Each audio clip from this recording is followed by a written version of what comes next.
Welcome to the Wild Enthusiasm for Living podcast. I am your host, Dr. Melissa Mann. Join me for conversations about possibilities and tools for having more joy, more play, and way more of you. What would it be like to wake up every day with a wild enthusiasm for living?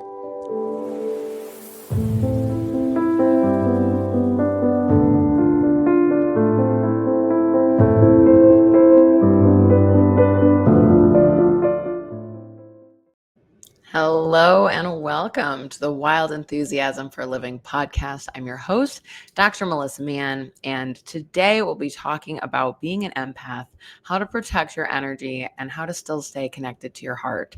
So if this sounds like anybody in your life, anybody that you know could benefit from this, please share this podcast with them. As we begin, I'm curious if you have identified as an empath. That is a word that was thrown around so much as a child and in graduate school, as becoming a psychologist, that I really didn't understand the spiritual meaning of it. Instead, I sort of wore it as a badge of honor of a personality trait. So I always just saw myself as an empathic person. And people told me that you're such an empathic person. You have so much empathy for other people. And I thought that was a really good thing. And over time, I don't necessarily think it's a bad thing now, but I understand that I need tools to handle that in a different way. Because along with identifying as being an empathic person, I also identified as being an anxious person. And I did not realize that my anxiety and any sadness, basically anything in my life that wasn't working, that felt really heavy or uneasy, often wasn't my energy at all. But I was picking up on other people's energies all the time. And I thought that they were mine because they felt so real. I felt the same sensations in my body as somebody else in my life, somebody else that's sitting across from me, somebody that I had in my world in some way, shape, or form. And I just thought that that was all mine. And it took me many, many years later to realize that when I am feeling anxious, when I'm feeling upset, when I'm in a funk, almost always it's not my energy. I'm picking up on somebody else's energy and thinking that it's mine. So I wanted to throw that out there to you today, in that if this is something you've experienced, if you think you're an anxious person, if you think that you are a depressed person, or if you've struggled with OCD, a lot of those things are actually traits of being an empath, and you are just picking up on the energies around you all the time. And sometimes it's not just one person's energy, it might be a whole lot of energies. This is why some people struggle so much to watch the news, to see what's going on in the world on their social media, because they feel what it feels like to be the people that they're watching, and they feel it in their body as though it belongs to them. And it's really overwhelming and can be really challenging. So, in response to realizing this, I have now acknowledged how much I sort of just shut myself off from everything and just closed my heart down, because I was like, well, I just don't want to feel anything then. And by the way, this is also what antidepressants do, is they make it so you just don't feel that anymore. And it works, but you often feel cold or robotic, or like you're not really the you're not really the human being that like you actually are. So it's something that I've now been playing with in the last few months or so, is like, how do I come back to my heart? How do I allow my heart to be open and receptive and caring for other people while still protecting my own energy, so that I am not now in the same kind of funk or anxiety space as the people I'm working with in general, but also as a psychologist. So this morning, this showed up because I was in the funkiest, ickiest space, and there was nothing wrong. I didn't get a weird email. I didn't get a phone call. Nothing was happening. And I could not for the life of me get dressed this morning. Like everything I put on, I was like, I hate this. I don't like how I look. And it didn't matter what it was, what I did. I was so just miserable in like things I normally like to wear. And finally I was like, what is going on? This is not me. This is not like my normal MO in the morning of like hating everything. And so then I remember that I have a new client today, and I was like, oh, this isn't mine. I'm aware of her energy. And I was like, oh, breath of fresh air. And immediately it went away. And I was like, oh man, I forgot. In all my years of knowing this now, totally forgot that I pick up on other people's energies before I even see them, often before I see them, if they're in my schedule for the day or even for the week. Sometimes I'll schedule with a new client. I won't see them for a week and I'll feel whatever they have going on for a whole week. And then they'll get in front of me and I'll be like, oh my gosh, this was never mine. And we forget. Even if you know this tool, you might forget to ask yourself, is this energy even mine? Or am I picking up on somebody else's energy? And that's one of the key things here, is to just acknowledge when you don't feel like you, that it's probably because it's not you. And all you have to do is be like, oh, this isn't mine. And often that alone is enough.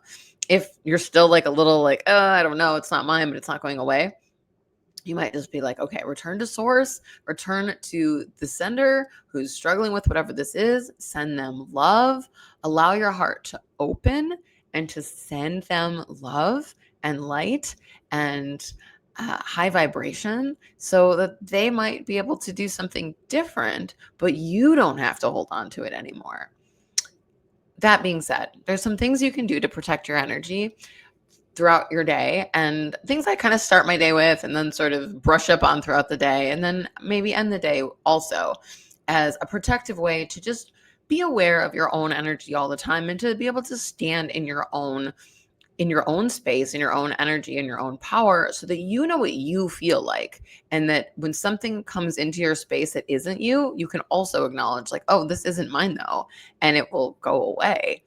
So I typically will start my day with just imagining a bubble of light. It might be a bright white light. It might be opalescent light. It might be golden. Sometimes it's purple or blue is popping. It's whatever you find protective in that moment. Like there's not necessarily like a right or wrong color. It's just a way of like, how do you protect your own energy and what feels good for you in that moment? But you just imagine this bubble around yourself and know that like, okay, like in this space, I am in my own energy field and nothing else is in this space with me. You might even say only energies of love and light are welcome in my space and all else stays outside. And you might even say, I honor my sensitivity and remain centered in my own energy today. Whatever is light for you. It doesn't have to be those exact things. Those are just some things that I use but just basically acknowledging that like only my energy is allowed in this space. And I can still be a contribution to other people. I can still connect to other people and not be at the effect of whatever they have going on in their world. I might also ground myself. So just, you can ground lots of ways. The way I do it quickly is I just have my feet on the ground and I connect to the earth and I imagine like roots from my feet and sometimes also from my root chakra, like into the earth, and know that I am grounded in the earth. And then I feel a sense of my own stable, grounded energy to move forward into my day. As I go through my day, sometimes I like to wear crystals. I wear a lot of selenite or tourmaline or obsidian, different protective crystals. And that just works really well for me. I feel a difference and I notice the days that I don't wear them. That's not like, oh, you have to do this. It's just something that I find really helpful for me, partially because of the energy of the crystal and partially because it's a reminder to me throughout the day of like, right, stand in my own energy. Anything that's coming in from the outside that doesn't feel like mine, I can let go of, return to sender, return to source, so that I continue to feel grounded in my own space. And there might be times throughout the day that I might smudge if I'm in the right space too, where, you light Palo Santo or sage or rosemary or whatever herb you like to burn, because that clears out all the energies, all the negative energies from a space. And if I'm at work, often I have like smudge spray. And if like there was a weird energy in the office or whatever, I will just spray that. And you can buy that online or at metaphysical shops. Kind of, if you just look up smudge spray, you'll find it. And I find that really helpful. That's made from essential oils, and you can't always burn things. So I really like the smudging spray. And always just coming back to that protective bubble. If you feel like, I don't know, it's not as present as it was when the day started, or like for whatever reason, it's just a nice reminder to again reinstate that bubble uh, of light. And you might ask your angels, your guides to contribute to that protective energy, keeping you in your own space. So, one of the things I've looked a lot at is then how do I still connect to other people? How do I still feel connected to people without taking on their energy as mine? And the best imagery that I've had for this is when I think about, if somebody is drowning, if you're, at a pool, at a body of water, and somebody is drowning, you're not supposed to jump in after them because often you end up drowning. This is, all over the news stories of, so and so died trying to save someone else from drowning because their instinct is going to be to pull you down under the water to save themselves, not because they're an awful person, but because that's survival instinct. So it's so similar in that when you go into somebody else's energy field to try to save them, you're now in their space and you so often get washed away in it. But if you stay on the side and throw them a life vest, you're actually in a space where you can help them now. So when you're grounded in your own energy, when you're protected in your own light, you're able to help somebody else. But if you're going into it with them, trying to save them from that space, you're both going to get dragged down. It doesn't actually work that way. So that's one of the things that's really helped me keep in mind that I can be a contribution for somebody else without diving into their energy. So I allow myself to be like, okay, how can I stay grounded in my own energy and know who I am in my own protective bubble of light and still connect to them, still be present for them, still be what they might need in that moment, but from a grounded space and from a space that can actually be a contribution. I remember many, many years ago, I was dating this guy who was as anxious as I was. And again, I didn't have any of these tools back then. And we got lost downtown Chicago after a Cubs game. We were seeing a game. And I remember he was anxious and I was anxious. We couldn't find our car. And that day I was like, this does not work. I cannot be with somebody who's as anxious as I am. I need somebody to actually ground me, to actually be the voice of reason, to be like, hey, it's going to be fine. We'll figure it out. But he was not that at all. He was as anxious as I was. And I think about that day a lot because that's the exact definition of going into it with somebody else. When you're both an anxious mess together, nobody's getting anywhere fast.